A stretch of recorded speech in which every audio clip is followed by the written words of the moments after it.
I saw a golden shape crouched under the cypress tree, and then I realized it was a dog shielding a German Shepherd puppy with his own body. It happened in the hills above Oakland, California. Broad daylight, blue sky, bird sounds, none of it matched what I saw under that tree. The puppy was curled up, silent, eyes wide and glassy. But the bigger dog, he stared right at me. He didn't growl, he didn't move, but everything in his eyes said, "Don't come any closer." I froze. His coat was like wildfire, thick, golden, layered like a mane, massive shoulders, a wide chest, battle-worn ears, and a scar slicing through one brow. If a lion had chosen to live as a stray, that's what he'd look like. The puppy couldn't have been older than 5 months. Black and tan German Shepherd puppy, covered in dust. One of his back legs was tucked unnaturally. I couldn't tell if it was broken, but I knew he hadn't moved in a while. And the lion dog was curled protectively around him like a fortress. I reached for my phone to call the shelter, but stopped. What if I scared them off? I crouched. "Hey, buddy," I whispered. "I'm not here to hurt you. I just want to help." The lion didn't blink, but he tightened the circle of his body around the German Shepherd puppy, and I saw now his own front leg was gashed, dried blood, flies. He wasn't guarding the pup because he could. He was doing it despite the fact that he shouldn't even be standing. How long had they been out here? Who left them? I took a slow step forward. The puppy's eyes followed me, but still no sound. His ribs moved with shallow breaths. His paw twitched once. Then the big dog growled. Not loud, not aggressive. Just enough. A warning. "I'm not here to take him," I said softly. "You've done more than anyone ever has, but he needs help." His eyes flicked to mine. Golden brown, dull from age, but still lit with something that stopped me cold. Not fear, not pain, loyalty. That's when I saw it, scratched into the trunk of the tree behind them. 3 letters, jagged and uneven. L-I-O. The last N had never been finished. Was this a name? A warning? A goodbye? The lion dog shifted his weight. He let out a heavy breath like an exhausted sigh and lowered his head to the ground beside the German Shepherd puppy. Not asleep, not surrendering, but choosing to trust me. I whispered, "Okay, I'm coming," and I stepped into the circle. I didn't move. Not at first. I was afraid any sudden motion would break the fragile peace this strange moment held together. The German Shepherd puppy let out a soft whimper, barely a sound, and shifted his head slightly toward my hand. I reached out slowly, palm open, letting him smell me. He didn't flinch, just blinked. One eye had crusted at the corner. His breath was shallow. His fur was matted and sticky in places I didn't want to think about yet. And then there was the lion dog. He didn't growl, didn't bare teeth, but he stood like a statue over the puppy, chest forward, legs planted, a wall of gold and muscle and loyalty. I felt like I'd stepped into something sacred. I reached for my phone and hit the emergency line we use at the shelter. "This is David," I whispered. "I need backup. Fast. Coordinates coming now. Injured German Shepherd puppy and an older dog. Big, protective, possibly wounded too. We'll need a crate, soft stretchers, antibiotics. Bring Megan if she's on shift." 5 minutes later, I heard tires crunching gravel up the access road. The lion dog turned his head but didn't run. Didn't shield the puppy any tighter. He watched, judging. 2 vans pulled up. My team moved slow, like we were entering a sacred temple. Megan knelt beside me, eyes wide. "Is that a chow mix?" "Golden retriever, maybe Pyrenees too," I murmured, "but everyone's calling him the lion. Look at him." She did. Then her eyes dropped to the German Shepherd puppy. "Oh my God," she whispered. "We can't wait. His leg's a mess. He's dehydrated. I don't know how long he's been like this." Gabe opened the soft crate. "Let's try this, gently." But when I moved to lift the puppy, the lion stepped forward. One heavy paw, one warning gaze. I held still. Then I spoke, soft and low. "You kept him safe. You did everything you could. Now let us help." Something flickered behind his tired amber eyes. His jaw relaxed. His weight shifted back. He lay down beside the puppy again, but didn't resist when we moved in. 2 of us lifted the puppy together, wrapped in a thermal blanket. His head lolled, but he stayed quiet. I kept a hand on his side. His heart still beat, barely. Megan turned to the big dog. "What about him?" I looked back. If he follows, but no one touches him until he chooses. The puppy was already in the van. I climbed in with him. Before we shut the door, we heard a thump. It was the lion. He'd leapt into the open back of the second van, laid down, head between his paws, silent, watching, and for the first time all day, I breathed. I kept my hand on the puppy's side the whole ride back. His body barely moved with each breath, like his chest was too tired to rise. The van's hum filled the silence, but my thoughts were louder. What if we were too late? He didn't have a name yet, just the puppy. And yet, this German Shepherd puppy had already survived something no creature his age should have faced alone. But he hadn't been alone. Not entirely. The lion had stayed. That part still rattled me. When we reached the shelter, Megan opened the back door of the van gently. The light was softer now, golden and low, brushing the puppy's fur. His eyes fluttered once, then closed again. "Vitals are weak," she muttered as we transferred him to a stretcher. "Let's get him inside." But before the door swung shut, I turned to check the second van. The lion hadn't moved. He lay curled up just like before, silent and still. Watching. I walked over, crouched at the door. "You coming?" I asked. Nothing. Then he lifted his head just slightly. His eyes met mine, heavy with something more than exhaustion. I didn't try to coax him, just waited. Finally, one paw moved, then the next. He stepped down onto the pavement, slow, deliberate, with the kind of ache that comes from years of pain. He didn't look at me again, just followed the scent trail the puppy had left behind, straight through the doors. Inside, the shelter team was already working. Fluids, oxygen, antibiotics. The puppy didn't even stir when they inserted the IV. His leg, his back right, was swollen badly. The x-ray would confirm later what we feared, a hairline fracture just above the hock. Not fatal. Painful. Yes, but fixable. "He's got a chance," Megan said softly. I exhaled for the first time in 20 minutes. Then we all turned to the big one. The lion had settled himself in the far corner of the intake room, ignoring everyone. No barking, no growling, just presence. We couldn't get close. Not yet. "I'll stay with him," I said. Everyone else cleared out. The lights dimmed. The puppy lay in the observation cradle, wrapped in heat blankets. I sat on the floor near the lion, not too close. An hour passed, then 2. And just before midnight, he stood up on shaky legs and walked to the cradle. He didn't touch the puppy, just lowered himself beside it like a fading shadow folding into its own reflection. He hadn't come here to be saved. He'd come to finish his promise. The sun was gone now, only the faint hum of machines and the rhythmic beep of the puppy's monitor filled the room. I didn't sleep. Neither did the lion. At some point, I laid out a fleece blanket between us. Not too close, just a gesture. He didn't touch it, but he didn't move away either. By morning, the German Shepherd puppy stirred. Just a flicker, a twitch of his ear, a slow blink. I stood, heart thudding, and leaned over the cradle. "Hey, little guy," I whispered. "You're still with us." He didn't respond, but his eyes found mine. Barely open. Still cloudy, still distant, but alive. Megan came in moments later, clutching a chart. Vitals are up, slightly. Fluids helped. He made it through the night. I turned to the lion. He was watching too. His head rested on crossed paws, eyes glassy, shoulders visibly trembling. The adrenaline had long worn off, and now I could see what I hadn't allowed myself to process before. He was in bad shape. I moved slowly, inching closer with a small bowl of chicken broth. Warm, mild, the kind we use for fragile stomachs. I slid it toward him. "Just a sip?" I said. "You've earned it." Nothing. His nose twitched, but he didn't move. I left it near his paws and backed away.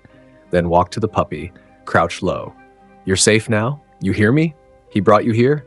Now we'll do the rest." The puppy blinked again. Then something I didn't expect. His head turned slightly toward the big dog, nostrils flaring as if sensing him for the first time since the journey. A bond. Still alive. I looked between them. "He needs you to keep going. But you need him too, don't you?" The lion didn't lift his head, but slowly, so slowly, he stretched his neck forward and lapped once at the broth. Then again, I felt my throat tighten. Megan caught my eye across the room. Neither of us said anything. We didn't need to. Later that afternoon, the vet confirmed what we'd guessed. The lion was at least 12. Severe hip arthritis, malnourished, multiple old injuries that had never healed right, and his heart enlarged under stress. "He's not dying," the vet said gently, "but he's only here because he refuses not to be." That night, I sat between their 2 recovery beds. One old, one young, one barely holding on, one just learning what safety felt like. I didn't know their story.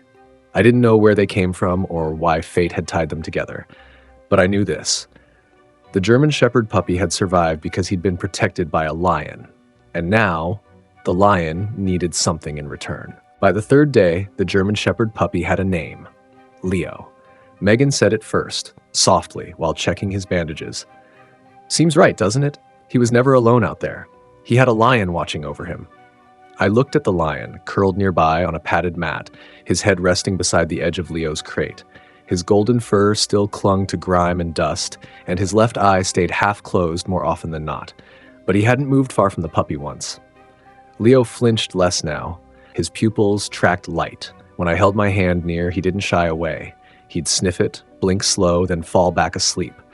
But the biggest change was his breathing, stronger, deeper. And once, just once, I caught his tail twitch. The leg's healing, Megan said that afternoon, but slowly. He's got nerve bruising. Might need therapy to walk straight again. I nodded, watching as she fitted a small, soft splint along the fractured limb.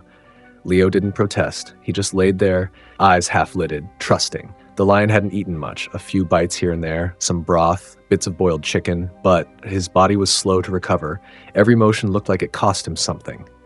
That evening, I found myself sitting beside him, not talking, just breathing the same air. "I had a dog like you once," I said quietly, "when I was 10. Named Ranger. He looked out for me when no one else did." The lion didn't move, just blinked slowly. "He got hit by a truck when I was 13. I never really got over that." My voice cracked, but I didn't stop. "Seeing you with him, it's like looking at something I lost, something I never thought I'd get back." His tail thumped, once, barely audible. But it was enough. I reached out, let my fingers hover near his mane. He didn't pull away. I let my hand rest gently on his shoulder, felt the warmth, the tremble, the exhaustion. That night I stayed late. Sat in the dark between the two of them, Leo in his crate, the lion on his mat. Sometime around midnight I woke to a sound, barely a whisper, a whine. Leo. He was pushing his nose against the crate door, trying to reach the lion's paw, which lay just outside. I got up slowly, opened the crate door just an inch, and watched. Leo nudged forward, weakly, shakily, just enough to touch his nose to that massive golden paw. And the lion? He opened his eyes and leaned in until their foreheads touched. I turned away before the tears could fall. Whatever they'd lost out there, they'd kept each other alive long enough to find something again. Something we all needed. Connection. By day 5, Leo stood up, not fully, not confidently, but enough to bear weight on 3 legs while the 4th stayed tucked in its splint. I walked in just as he did it, catching the moment mid-motion, like watching a fawn take its first steps. "Easy," I whispered. "Don't rush it." But he wasn't looking at me. He was looking at the lion. The old dog had barely moved all morning. His breathing was labored, his eyes dulled again. He hadn't eaten since the night before. Megan had tried everything, warm broth, fresh meat, even bits of cooked egg. Nothing worked. "Maybe this is just who he is now," she said, crouched beside me. "His whole reason was keeping Leo alive. Maybe that's all he came here to do."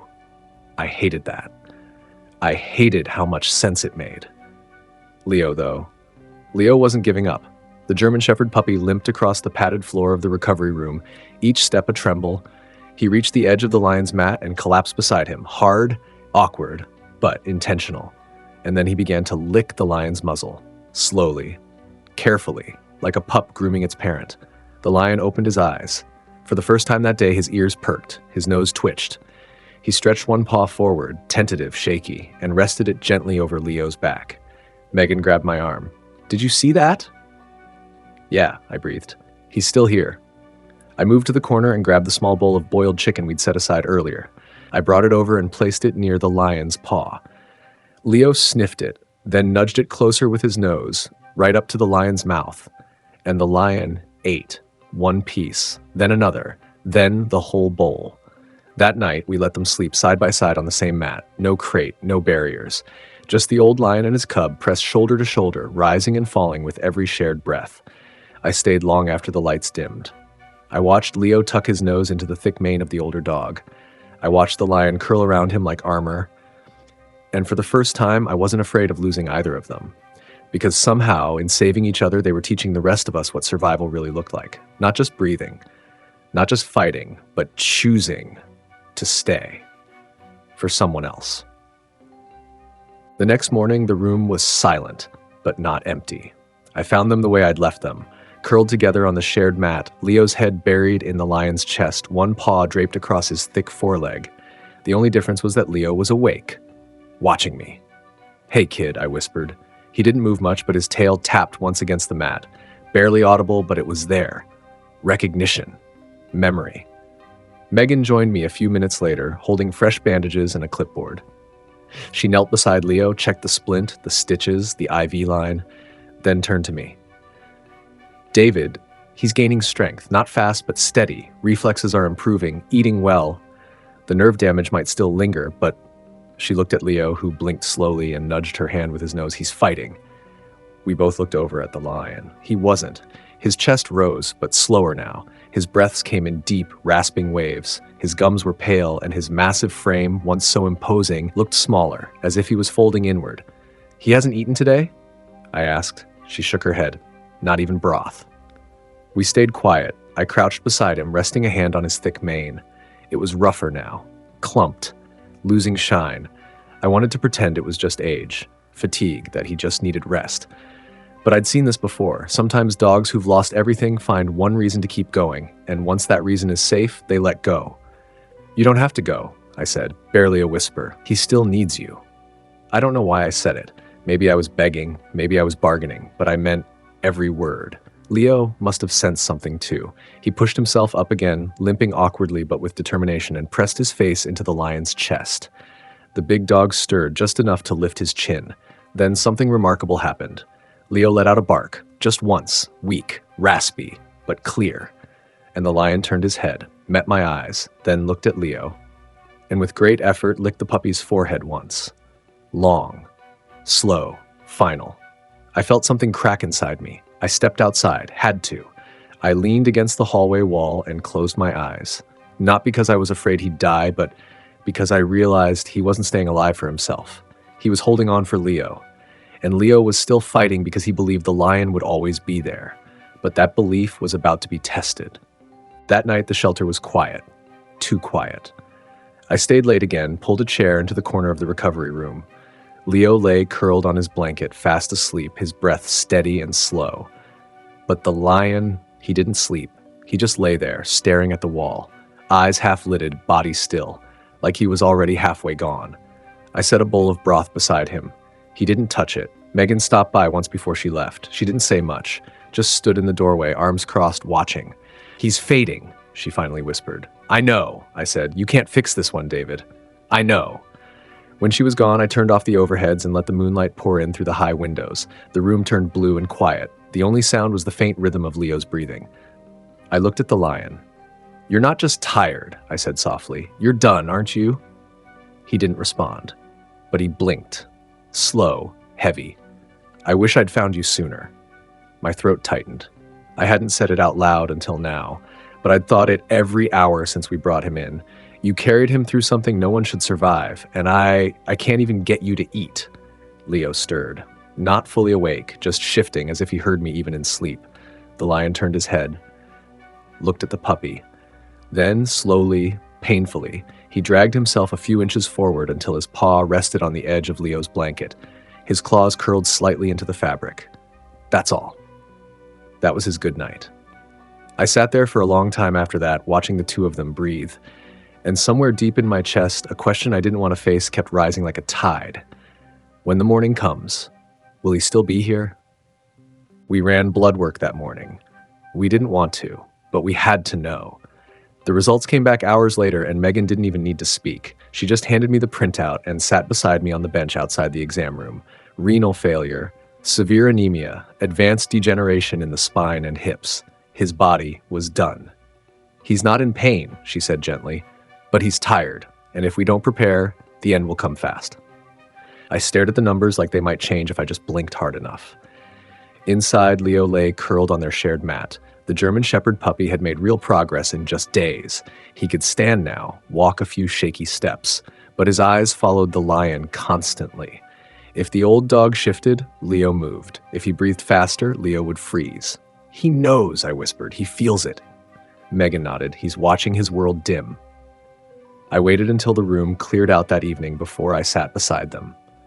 The lion's head rested against the edge of the blanket. His breathing was shallow, slower than yesterday. And Leo was pressed tight to his side, like he was trying to hold him together with sheer will. "You don't have to go yet," I said. "But if you do, I want you to know what you've done." I looked at Leo, at the way his paw gently rested on the lion's chest. He was dying when we found him. He had no hope, no one, and you gave him everything. The lion didn't respond, but his ear twitched. Whatever happened out there, whoever left him, you stepped in, you chose him, and now he has a name, a future. Leo lifted his head, met my gaze, then pushed his nose softly into the lion dog's fur. That night, I didn't go home. I dragged in a cot and stayed in the room with them. The lights were low, the hum of the machine steady, but sometime around 3 a.m. I woke to silence. The lion was still breathing, barely, and Leo was awake. He was sitting wobbly, uncertain, but upright, and he was staring at me, not afraid, just waiting, like he was asking, what happens now? It happened just after sunrise. I had dozed off for maybe 20 minutes when a sound jolted me awake. Not a bark, not a whimper, a rustling, a shift of energy in the room. Leo was standing, on all four legs, unsteady, trembling, but upright. His little body, still thin and bruised, held itself like something larger, something older, and he was moving, step by step, toward the lion. The old dog hadn't lifted his head in hours. His chest rose, but barely. His eyes stayed closed. Leo reached him and leaned in, pressing his forehead gently into the lion's neck. And then he howled, a single, broken, aching note that filled the room like a bell. Not loud, but it cut through me like a blade. I dropped to my knees beside them, trying to keep it together, but my throat burned. Megan burst in seconds later, eyes wide. "He's standing?" she gasped. I could only nod. Leo lowered himself beside the lion dog's chest, resting his body across the curve of that massive rib cage, like he was bracing it, keeping it anchored. And then the lion opened his eyes, just for a second. He looked at Leo, then at me, then closed them again. One final exhale escaped his chest, slow, warm, almost peaceful, and he was gone. The monitor hadn't been hooked to him.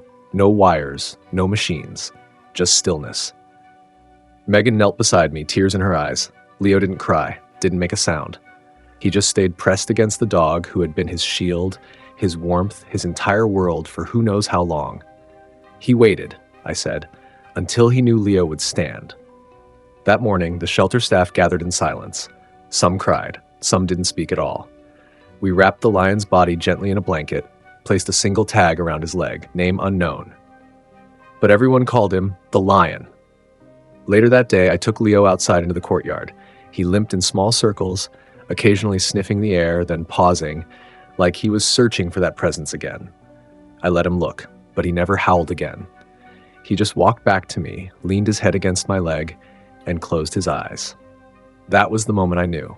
Leo hadn't lost everything. He'd inherited something, strength, resilience, the will to survive. And now it was his turn to protect someone. A week later, Leo came home with me. It wasn't planned. I'd told myself, told Megan, told the whole team that I was just fostering him until a forever family came along. But deep down, I think we all knew the truth. He had already found his family. The day we left the shelter, he paused at the door.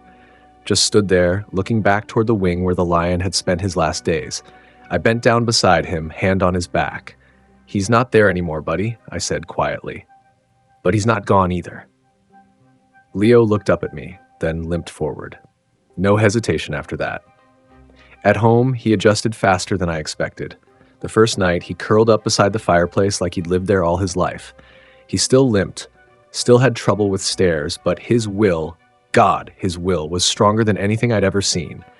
He'd drag his splinted leg awkwardly behind him, chasing the shadow of a squirrel through the sliding glass door. He'd nudge his food bowl toward me when it was empty, then sit back and wait with the quiet dignity of a king. But what got me most, what hit the hardest, was what he did with the blanket, the old fleece one from the shelter, the one the lion had slept on. We'd folded it up, meant to wash it, but Leo pulled it from the laundry pile the first night and dragged it to the corner of the living room. That's where he slept, every night, wrapped in the scent of the one who'd protected him. I didn't move it. One morning, about 10 days after he arrived, I watched him rise from the blanket, stretch out, and trot. Yes, trot, across the room on 4 legs, still limping, still stiff, but walking. No splint, no help, just him. I knelt down, arms open. Look at you. He trotted straight into my chest and leaned all his weight into me. I buried my face into his neck and whispered what I hadn't said out loud until that moment. You're home. That evening, I printed a photo from the shelter, the one we took on the third day when Leo curled into the lion's chest and wouldn't let go. I framed it and hung it in the hallway. Above it, I mounted a small wooden plaque. It read, "Some lions don't roar, some just protect, then pass the crown." Leo's story didn't begin with me. It began under a cypress tree where an old dog with a golden mane made one last stand against the world for someone smaller, someone broken, someone who still had a future. That German Shepherd puppy had every reason to give up, but he didn't, because the lion didn't let him. And now, Leo runs. Not fast, not flawless, but with purpose. He chases light across my backyard. He greets every stranger with cautious trust. He sleeps with that same blanket in the corner, like it still holds the warmth of the one who kept him alive. Sometimes I still see the lion when I close my eyes, his silent strength, his watchful eyes, the way he refused to quit until Leo could stand on his own. That was his legacy. And Leo, he carries it in every step, every breath, every moment he chooses to live. This little guy's journey from abandonment to rehabilitation shows how important nonprofit rescue groups really are. Caring for a rescued puppy is more than love, it's responsibility, it's pet care. If you've ever believed in second chances, in quiet heroes, in the bond that can form between two broken souls, this is your proof, because sometimes the most powerful acts of love leave no words behind. Just paw prints. Share this story.